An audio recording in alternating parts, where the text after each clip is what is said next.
Assalamualaikum warahmatullahi wabarakatuh. Selamat siang anak-anak.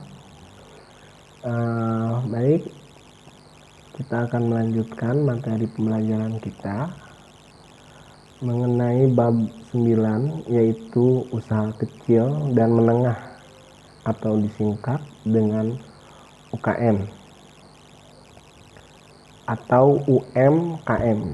Itu sama aja. Nah, di sini kita akan bahas tentang pengertian, kriteria, masalah, dan solusinya. Syarat dan rencana kita bahas di minggu depannya. Nah, baik. Jadi kita akan bahas tentang 4 ini ya. Nanti minggu depannya kita lanjut tentang yang 2 lagi nih. Syarat mendirikan dan rencana usaha kecil dan menengah, rencananya, cara merencanakannya. Baik, dari pengertiannya dulu ya. Pengertian usaha kecil dan menengah, ini pengertian ya. Menurut keputusan Presiden RI nomor 99 tahun 1998, UKM, usaha kecil menengah, adalah kegiatan ekonomi rakyat yang berskala kecil dengan bidang usaha yang secara mayoritas merupakan kegiatan usaha kecil dan perlu dilindungi untuk mencegah dari persaingan usaha tidak sehat. Tidak sehat di sini maksudnya dari kecurangan ya. Dan yang kedua itu menurut BPS ya. BPS, usaha kecil, BPS itu merupakan Badan Pusat Statistik ya, Badan Pusat Statistik. Usaha kecil adalah usaha yang memiliki jumlah tenaga kerja 5-19 orang, sedangkan usaha menengah merupakan usaha yang memiliki tenaga kerja 20 hingga 99 orang. Ini berarti kalau dia 100 itu dia udah masuk ke dalam usaha besar. Terus yang ketiganya itu menurut keputusan Menteri Keuangan nomor 316 garis miring KMK titik 016 garis miring 1994 tanggal 20 Juni 1994, UKM adalah perorangan atau badan usaha yang telah melakukan kegiatan usaha yang mempunyai penjualan atau omset per tahun setinggi-tingginya 600 juta. Berarti kalau lebih dari itu dia bukan termasuk ke dalam UKM. Atau aset garis miring aktiva setinggi-tingginya 600 juta di luar tanah dan bangunan tempat usaha, terdiri dari badan usaha dan perorangan. Seperti itu. Jadi kalau asetnya lebih dari 600 juta di luar tanah dan bangunan, dia bukan merupakan UKM. Terus yang keempat, menurut Undang-Undang Nomor 20 Tahun 2008, usaha kecil adalah entitas usaha yang memiliki aset lebih dari 50 juta hingga 500 juta, tidak termasuk tanah dan bangunan, dengan omset per tahun lebih dari 300 juta hingga 2,5 miliar. Sedangkan usaha menengah adalah entitas usaha yang memiliki aset lebih dari 500 juta hingga 10 miliar. Nah, beda kan? Jelas. Terus di luar tempat tanah dan bangunan tempat usaha dengan omset per tahunnya lebih dari 2,5 miliar hingga 50 miliar. Nah, di sini jelas ya. Kalau dari 50 dia asetnya itu dari 50 sampai 500 juta dia usaha kecil. Nah, kalau misalnya dengan omset pendapatannya 300 juta sampai 2,5 miliar itu merupakan usaha kecil. Kalau menengahnya itu lebih ya, sampai 10 dari 500 sampai 10 miliar dan dari 2,5 miliar sampai 50 miliar. Berarti kalau lebih dari 50 miliar dan lebih dari 10 miliar dia merupakan usaha besar. udah termasuk ke dalam usaha yang perusahaan-perusahaan besar. Nah, dari yang keempat, pengertian usaha di atas bisa disimpulkan UKM adalah unit usaha produktif yang bersifat sendiri, baik yang dilakukan orang per orang maupun badan usaha di semua sektor ekonomi. Ya. Terus ada kriterianya.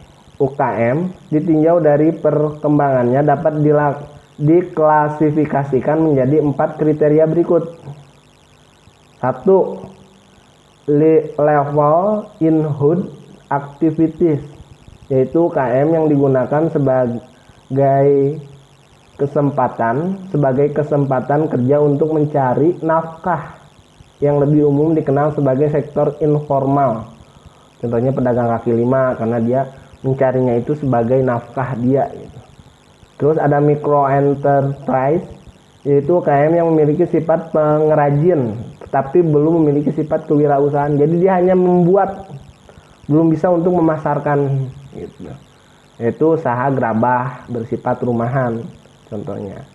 Terus ada small dynamic enterprise, yaitu UKM yang telah memiliki jiwa kewirausahaan dan mampu menerima pekerjaan subkontrak dan ekspor. Contohnya ukiran patung dari Bali yang diekspor ke bagian negara Eropa. Terus ada yang keempat, fast moving enterprise, yaitu UKM yang telah memiliki jiwa kewirausahaan dan akan melakukan transformasi menjadi usaha besar UB. Contohnya kebab Turki Baba Rafi yang telah membuka lebih dari 1.300 gerai yang tersebar di seluruh Indonesia dan telah membuka pula gerai di Malaysia dan Singapura. Jadi dia itu tadinya berasal dari pedagang kaki lima misalnya, jadi berkembang sampai bisa membuka cabang di mana-mana ya. Seperti itu. Terus ada lagi yang masalah nih. Jadi masalah dari usaha kecil menengah itu dibagi menjadi 2. Ada internal dan ada eksternal. Nah, yang internal itu dari dalam perusahaan, kalau eksternal itu dari luar perusahaan. Kalau dari dalam, perusahaan itu kurang modal untuk mengembangkan usahanya, jadi dia kekurangan modal. Itu sih masalah utama yang sering dihadapi oleh para pengusaha-pengusaha di Indonesia. Terus yang kedua, kualitas SDM terbatas. Terus ada lemahnya jaringan usaha dan kemampuan penetrasi pasar. Jadi dia kurang, jangkauannya kurang nih. Dia tahu ini, atau dia hanya supply barang itu ke tempatnya itu aja, tidak ada perkembangan kayak gitu, karena jaringannya dia nggak lebih gitu, cuman segitu aja. Terus ada jumlah hasil produk sangat terbatas dan dengan kualitas yang sangat kompetitif. Jadi hasil produksinya terbatas tapi banyak pesaingnya gitu. Contohnya misalkan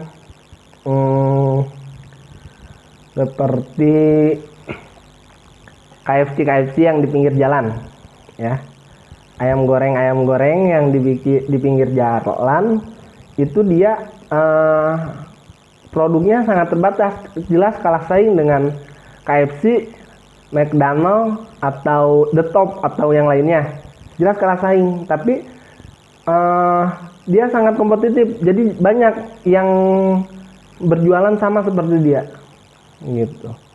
Terus kurangnya transparansi, jadi dia merasa pastinya tertutup. Kalau masalah yang dihadapi ini di dalam perusahaan, ini kalau di luar perusahaan eksternal, iklim usaha belum sepenuhnya baik atau kondusif, jadi masih ada musim-musiman gitu. Contohnya kalau misalnya sedang musim ikan cupang kan, sekarang ikan cupang, nanti minggu depannya ikan apa. Nah, seperti itu. Jadi masih musim-musiman. Jadi belum sepenuhnya baik atau kondusif. Terus terbatasnya sarana dan prasarana usaha, contohnya itu seperti pasarnya kurang strategis, atau tempat parkir di pasarnya itu nggak ada. Nah seperti itu. Terus barang yang dihasilkan tidak tahan lama, ya karena tergantung kepada tadi di Indonesia sendiri cuacanya yang ekstrim bisa menyebabkan, contoh seperti misalkan tumbuhan atau buah-buahan itu bisa menjadi busuk dalam waktu yang cepat seperti itu. Terus lemahnya pemasaran, jadi pemasarannya kurang. Terus pungutan liar atau pungli sering terjadi.